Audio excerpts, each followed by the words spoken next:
आज आपण एक इंटरेस्टिंग आणि टेस्टी अशी रेसिपी बनवतोय, पनीर हैदराबादी।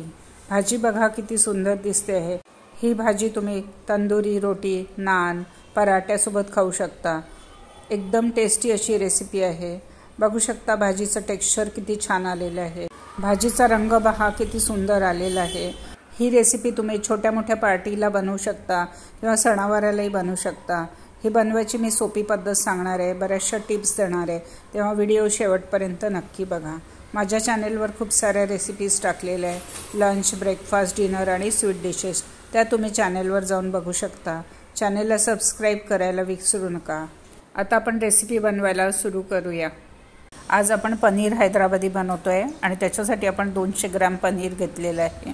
आता आपण पनीर फ्राय करतोय, त्याच्यासाठी आपण गॅसवर एक तवा ठेवलेला आहे। हा नॉनस्टिक तवा आहे। याच्यात आपण 1 टेबलस्पून तेल टाकून घेतलं आहे आणि चमच्याच्या साहाय्याने तेल आपण सगळीकडे व्यवस्थित पसरवून घेतो आहे, म्हणजे आपलं पनीर खाली लागायला नको।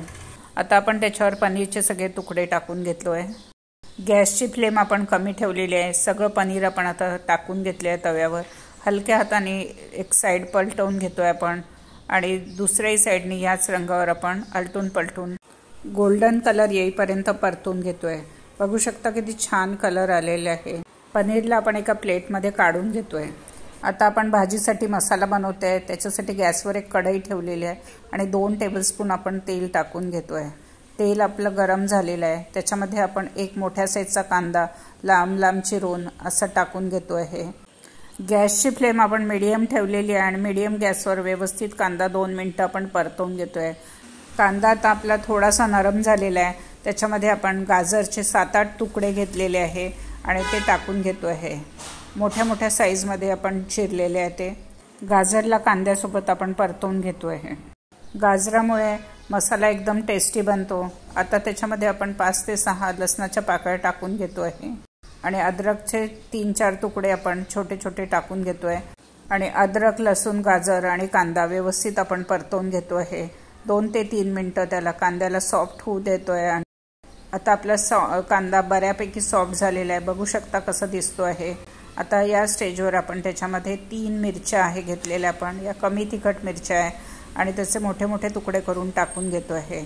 मिरचीचं प्रमाण तुम्ही तुमच्याप्रमाणे कमी जास्त करू शकता। आता आपण मिरचीला कांद्यासोबत परतवून घेतोय।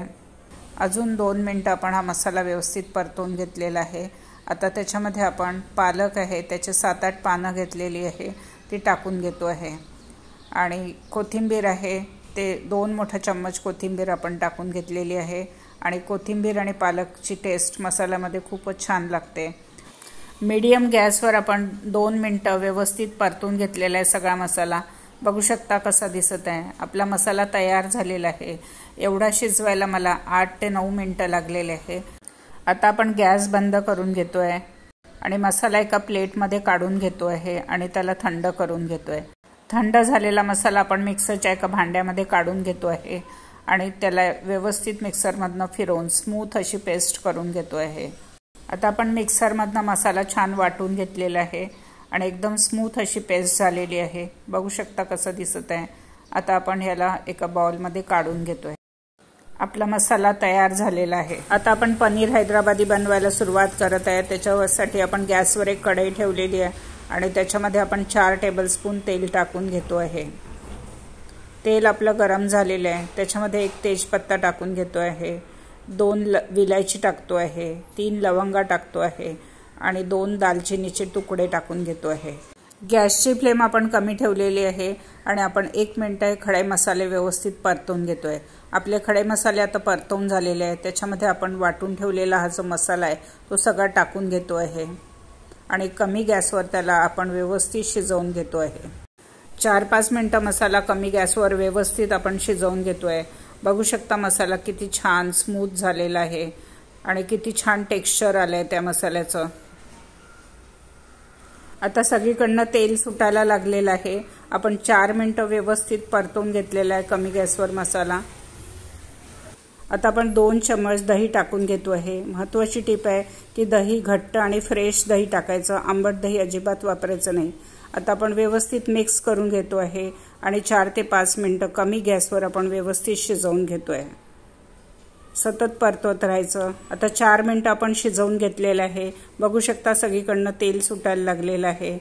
आता आपण याच्यामध्ये कोरडे मसाले टाकतो आहे। 1 टीस्पून आपण धनिया पावडर टाकतो आहे। 1/4 टीस्पून आपण हल्दी पावडर टाकतो आहे।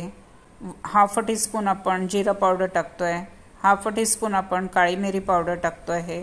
1/2 टीस्पून आपण गरम मसाला टाकतो आहे आणि 1/2 टीस्पून आपण किचन किंग मसाला टाकतो आहे। किचन किंग मसाला नसेल तर गरम मसाला अजून अर्धा चम्मच टाकू शकता तुम्ही। मिक्स करून घेतोय आणि कमी गॅसवर शिजवतोय आपण। 1/2 टीस्पून आपण कसुरी मेथी टाकलेली आहे आणि याला व्यवस्थित मिक्स करून घेतो आहे आणि छान शिजवून घेतोय आपण। बघू शकता ग्रेव्हीचं टेक्स्चर किती सुंदर आलेलं आहे आणि त्याचा कलर पण पहा किती सुंदर आलेला आहे। 3-4 मिनिटं आपण कमी गॅसवर शिजवून घेतोय। आता ग्रेव्हीला सगळीकडनं तेल सुटायला लागलेलं आहे। याच्यामध्ये आपण आता कोमट पाणी टाकून घेतोय। 1 कप पाणी आपण टाकून घेतोय याच्यात। मसाला आपण नीट मिक्स करून घेतो आहे। तेजपत्ता आपण काढून घेतो आहे आणि कमी गॅसवर भाजी आपण 2 ते 3 मिनिटं शिजवून घेतोय। सगळीकडनं ग्रेव्हीला तेल सुटायला लागलेलं आहे। इथपर्यंत शिजवायला मला 10 मिनिटं लागलेले आहे। ग्रेव्ही बघू शकता किती सुंदर दिसते आहे। आता चवीप्रमाणे मीठ टाकून घेतोय आपण। मीठ आपण ग्रेव्हीमध्ये मिक्स करून घेतोय। आता आपण झाकण ठेवून 1 मिनिट शिजवून घेतोय। आता आपण 10-12 काजू टाकून घेतोय आहे आणि ह्याच्यामध्ये आपण फ्रेश क्रीम 3 टेबलस्पून टाकून घेतोय। तर फ्रेश क्रीम नसेल तर दुधावरची साय व्यवस्थित फेटून 3 टेबलस्पून आपण टाकू शकतो ह्याच्यात। फ्रेश क्रीम आपण मिक्स करून घेतोय। फ्रेश क्रीमनी एकदम छान टेस्ट येते आणि क्रीमी टेक्स्चर येतं ग्रेव्हीला। आता आपण याला 1 ते 2 मिनिटं शिजवून घेतोय। आता त्याच्यामध्ये आपलं पनीर जे आहे आपण परतवून घेतलेलं आहे ते फ्राय केलेलं पनीर टाकून घेतो आहे। पनीर आपण ग्रेव्हीमध्ये मिक्स करून घेतो आहे। गॅसची फ्लेम कमी ठेवलेली आहे। झाकण ठेवून आपण पनीरला ग्रेव्हीमध्ये 1 मिनिट शिजवून घेतोय। आता 1 मिनिट झालेलं आहे। आपण झाकण उघडून बघतोय। भाजीचा रंग बघा किती सुंदर आला आहे। ग्रेव्हीचं टेक्स्चर पहा किती छान दिसतं आहे। सगळीकडनं तेल सुटलेलं आहे। आपण आता गॅस बंद करतो आहे आणि कोथिंबीरने गार्निश करून घेतो आहे। एकदम टेस्टी पनीर हैदराबादी आपलं तयार झालेलं आहे। त्याचं आता आपण प्लेटिंग करून घेतो आहे। पनीर हैदराबादीचं आपण प्लेटिंग करून घेतलेलं आहे। भाजी बघा किती सुंदर दिसते आहे। रंग पहा तिचा किती छान आलेला आहे। एकदम टेस्टी अशी ही रेसिपी आहे। तुम्ही नक्की घरी करून बघा आणि तुम्हाला ही रेसिपी कशी वाटली ते कॉमेंट करून सांगा। माझ्या चॅनेलला सबस्क्राईब करा, बेल आयकॉन दाबा, लाईक करा आणि जास्तीत जास्त शेअर करा। पुन्हा भेटूया नवीन रेसिपीसोबत, इंटरेस्टिंग रेसिपीसोबत। धन्यवाद।